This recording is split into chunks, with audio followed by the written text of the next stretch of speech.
For many small homeowner associations, finances are the #1 stress point.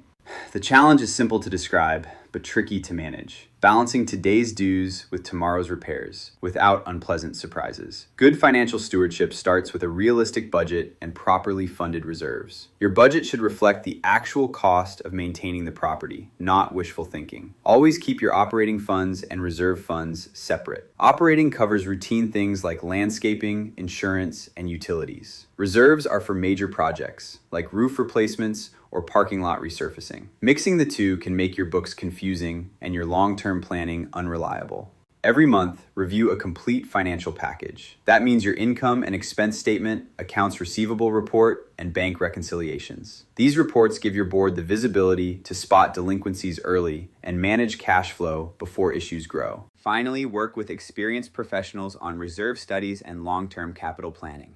That way, when the big projects come up, and they always do, your community is prepared.